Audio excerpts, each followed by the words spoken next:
I am talking today a little bit about the idea of academic disillusionment and how that comes to be, specifically through it being a direct impact of epistemic injustice and the way that we do philosophy right now. I took interest in the idea of academic disillusionment and just disillusionment as a whole after our collective, I guess, reflections on it after our first meeting, when I found that it was pretty a reoccurring theme in all of our discussions, specifically our disillusionment with academia as a whole. But I wanted to look at that more closely, specifically at how we interact with life as well and how these two tie together. So this is just one of my quote unquote theories about how academic disillusionment is caused by epistemic injustice and is actually a feature, not a bug of the academy. I'll start out with a brief introduction to the topics that I'll be talking about, a little bit more information on epistemic injustice and violence as a whole and how they interact with the academy. Talk a little bit about the recognition of this contradiction and almost arbitrariness of what exists right now with what we call academic philosophy and these rules that govern it. Give two different responses to the contradictory nature of academic philosophy. And then from there, I'll talk a lot about the disillusionment that is resulting from all of this. So starting out in introduction, I wanted to start by drawing a difference between doing philosophy versus being a philosopher. Doing philosophy is the very narrow field of study, which is encouraged by the academy. Think of it as academic philosophy, where we theorize, debate, and engage with others who are philosophizing as well, especially the most mainstream Western philosophical concepts. Being a philosopher, rather, invokes a sense of not only engaging with, but taking part in philosophy. We study ourselves and each other, our own context, and the context through which works are written, and that being equally important to the overall content that we philosophize. This type of philosophy relies on our personal experiences and how philosophy as a whole is informed by them. The academy, whenever I use this term, refers to whatever body, real or imagined, that exists to govern and assign rules and value to academic pursuit.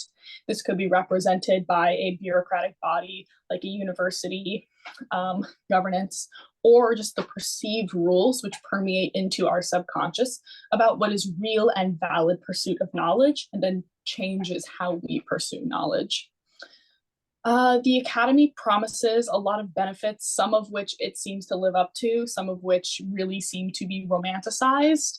And these promises only really extend out to people who remain within the existing narrative of what good philosophy is. The goals are worthy enough, but ultimately there are some obvious flaws that I'm going to go into. Since these goals fail to be seen through into real life, it instead becomes a force which stands between educators and academics and those seeking knowledge. And one of the really big concerns with this specifically is this reliance on tradition and canon, like the academic Western canon, which is a term I'm going to use a lot. Attempting to study the past instead of creating new philosophy is a really big flaw of academic philosophy. This recognition of the past isn't necessarily problematic. There's a reason it's called the philosophical tradition instead of just philosophy, but only one of the to only study the past negates the act of philosophizing and makes it a race to the bottom for who is the most unique niche taste on Plato. And a tour just started outside my house, so I'm going to close the window really fast. Due to this over-reliance on tradition, certain epistemic injustices are exacerbated, but the epistemic injustices due to this over-reliance on tradition, both the epistemic injustices that exist now and at the time the philosophy was originally written come into play and sort of play into this really cutthroat, competitive academic philosophy. Recognition of the past, like I said, isn't necessarily a bad thing, but if we just fully focus on the past, it becomes a race to the bottom for who has the most niche, unique takes on Plato and who inevitably ends up being published. The academy also encourages injustice against some for the sake of benefiting the minority and remaining steadily within the accepted Western canon.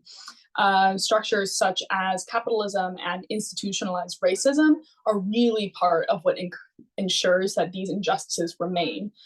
Throughout this presentation, when I'm talking about academic and epistemic injustices, I'm going to be using the terminology coined by Claudia Brunner, referring to the macro, meso, and micro levels of epistemic injustice. Starting at the top, the macro level, these are the big overarching systems which cause large-scale violence to exist. Think, like I said, capitalism or institutionalized racism. On the micro level, this is going to be what we experience personally rather than interpersonally. So this might be the feeling of not being fully taken seriously in the workplace, or like your specific knowledge that you bring to the table isn't considered as important or almost real as what other people are bringing. The meso level is where I'm taking the most interest here. The meso level is controlling who and where is able to access the spread of knowledge, and then from that, what of this knowledge is considered real knowledge, not worthwhile, but real. The validity of knowledge and its right to be spread is a really big question, both in academia as a whole and in all of these discussions of how we want to interact with the academy and how we want to interact with broader political systems as a whole. So starting with epistemic injustice and violence and how those interplay, there is a huge amount of epistemic injustice and violence in the academy. It is used to disregard and exclude minority groups such as queer, BIPOC, and women thinkers and writers. These specific groups, as a result of this type of exclusion, have created their own form of philosophy and philosophical inquiry based on the exclusion, violence, and intersectionality, using that as a really critical context through which they do their philosophizing. Specifically, misogynoir encourages a stepping out of the philosophical norm, because to even exist in philosophy seems to necessitate violence against people, and because of this, to step out of it can form new circles without this negativity and counter violence. Many of these philosophies also fall into the realm of negative philosophy, negating existence and positivity as it exists now through an appreciation of the inability to be or feel at home in a world. This being and inability to be at home in the world is one of the most crucial contexts throughout negative philosophy and this permeating feeling that exists in academic philosophy. We also see a lot of this type of exclusion against non-Western philosophy, which is often written off as being exclusively a religious practice instead of being actual philosophy. Thus, terms like the Western philosophical canon are coined, which I use a lot in this presentation. This also becomes a self-perpetuating cycle where these both the violence inherent in the system and the injustices that cause it feed off of each other, encouraging each other to keep going, because a small group is going to continue to benefit at the very top of all of this. So, onto the contradictions and the arbitrariness of these rules that exist governing good philosophy. The Academy introduces and enforces these rules about what we consider to be good philosophy or being a good philosopher, but more broadly, it asks the question, what is philosophy and what is a philosopher? The Academy asserts that good philosophy includes the free and critical scrutiny of ideas, critically engaging with new and innovative philosophies, building upon and incorporating older traditions of philosophy, and defending and debating the validity of these ideas. However, if you've ever stepped foot in a university classroom, you would know that none of these really feel like they're fully living up to their promise. When we take these points in junction with the application of theory, a one-way road is created where theory informs life instead of vice versa, which seems to be the more likely way that we should be doing philosophy. Should we model our behavior after theory in an attempt to follow and appreciate tradition, or should we recognize and grasp with the very incomplete nature of this current approach? So as long as theory informs life instead of life informing theory, entire lives are going to disappear, and philosophies will be lost because they do not fit the narrative of what good or even real philosophy is. From here, we can start to recognize that good philosophy is being used interchangeably with positive philosophy. And from here, two different paths can be used to confront the reality of academic philosophy, which from this point and the way that these rules are being used seems to be a feature rather than a bug in the system. Response one is acceptance. It looks at accepting the state of things and continue to operate within the existing paradigms of how we do academic philosophy now. With this technique, we not only notice, but fully recognize and address the boundaries and see what is and is not considered philosophy. We may walk up to the wall, but we're never going to attempt to cross over it. Without crossing these boundaries, we're left with a painful awareness of our situation while simultaneously being forced to live a part of the system which ensures that we are not able to actually pursue entire fields of knowledge based on our own lives, and we are not able to actually embrace what it is to philosophize. We are just doing philosophy. This is where the Western canon comes in full force. The narrow field of philosophies considered to be worth studying, some of which feed into negative philosophy, but none really go as far as truly embracing it. Heidegger, Nietzsche, Freud are all big names that anyone who's taken a philosophy class has known, and whose philosophy really permeates through Western philosophy, especially modern philosophy.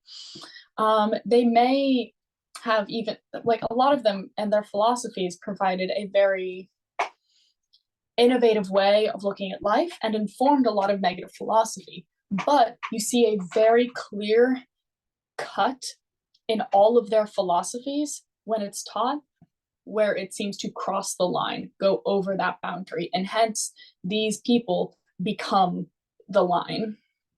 So in this sense, they really, or at least the way they are taught, captures the true spirit of this acceptance. None, save Freud at the end of his life, really ever cross over these boundaries. They created them. The difference between doing philosophy and being a philosopher is really relevant here as well. To accept the state of academia requires us to do philosophy, not be a philosopher. Theory must inform life, the cart draws the horse, and we must favor content over context, studying only the bones of philosophy without actually considering how it interplays with our daily life. If we're going to put any actual meat on that bones, it would be necessary for us to cross over that boundary. But for now, through the path of acceptance, it is only possible for us to recognize that a boundary is there. Response two is deconstruction of the academy.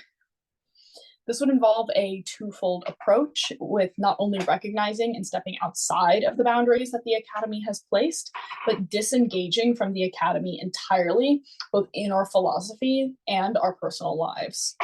Through this, we can truly become philosophers instead of just doing philosophy within the narrow set of circumstances which the academy allows it to happen in. It is really important that we still use these skills provided and encouraged by the academy, because we have to engage really critically with this divide in order to avoid just replicating the exact issues we tried to step away from. If we want to deconstruct them, it is really important not only for us to engage critically with this stepping back, but with understanding what we are stepping back from. We need to not only deconstruct, but decolonize, which is the most important part of deconstruction. And it is not going to be possible to deconstruct without first decolonizing. We must explore this incompleteness and epistemic violence inherent in academic philosophy in order to move beyond it without replicating its same broken promises in new circles. In the deconstruction phase, we ask what the difference is between knowledge and experience. blurring the lines between the two in order to access critical knowledge, which is based entirely on our experiences that we cannot all share. Here, I call back to the instances of misogyny, which happen in the academy, where the people who are not only benefiting from, but enforcing this divide have no way to ever actually, quote unquote, access this knowledge, because they could never have this experience regardless of how much they study. Therefore, it is really important that we tie in experience into knowledge.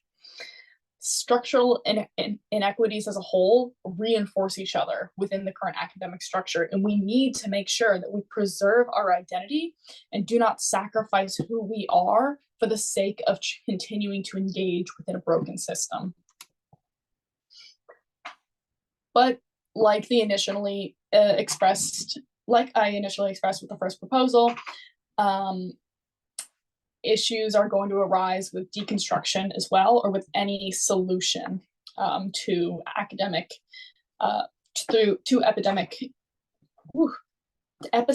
injustices that exist in the academy. Any effort to destroy the academy while still engaging with it is bound to fail due to these macro level epistemic injustices. And so too will anything which separates from it, because it will just continue to replicate these macro level issues. It will just move it to a new meso.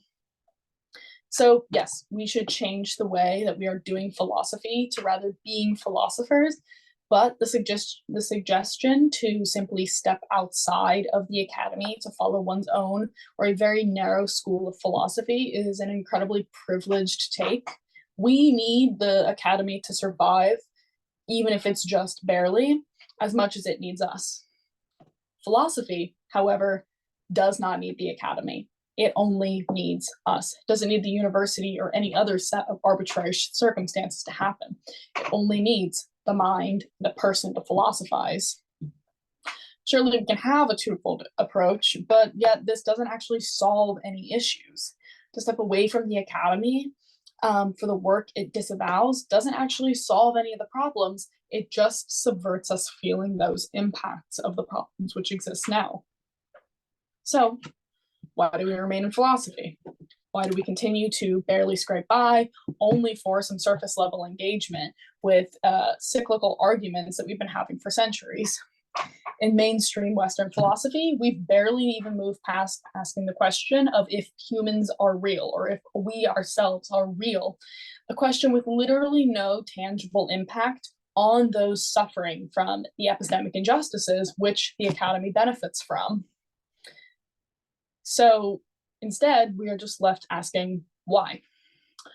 Why is academic philosophy this way? Why do I continue to fight in a field to be heard, to be understood, that if it will always punish me for practicing quote unquote fringe philosophy, which is actually my experience and the experience of millions of other people that you cannot understand without looking at experience beyond knowledge.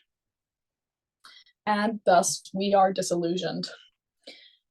Disillusionment is the only reasonable response to this crushing trap that we've put ourselves in, the metaphorical gnawing off of one's own leg. We've escaped the trap, and sure, we might feel a certain sense of pride for escaping the matrix, but you still have to chew off your own leg to get here. Because of this, as long as we remain within the academy, we are going to be stuck in this dynamic, publishing our fringe articles while teaching and engaging with mainstream philosophy on a more surface level. We may try, but ultimately fail to enact meaningful change. The academy and those who are on top are going to benefit from us trying a little bit and then ultimately failing. Because as long as they benefit from our failure, they will continue to ensure that this is a feature of the academy. There is no positive turn for these events. Even the most positive and uninformed views of philosophy cannot outthink the existence of epistemic violence in our society. So how long can we possibly continue like this, being driven by anger and bitterness to a system as a whole, and to our colleagues who benefit from it, and to those who don't even seem to realize yet what we have known all along. It's almost a sense of envy towards those who haven't realized yet how bad things really might be for the state of academic philosophy. From here, we can look at this as an analogy to God and religion as a whole. It's very similar to religious disillusionment in the sense where both philosophy once governed our lives and governed the way that we looked at the world, in the same way religion governs our lives and impacts the way that we look at the world. These two things see the promise of very material benefits, and yet these things never really seem to materialize during our lives. And suddenly you find yourself becoming disillusioned, may it be with religion or with the academy. This disillusionment manifests in one main way. You see through the veil, and then you start abandoning the rules and the sense of security that governs your life up until this point. You stop being the person that you were, and you start being a person who you are no longer.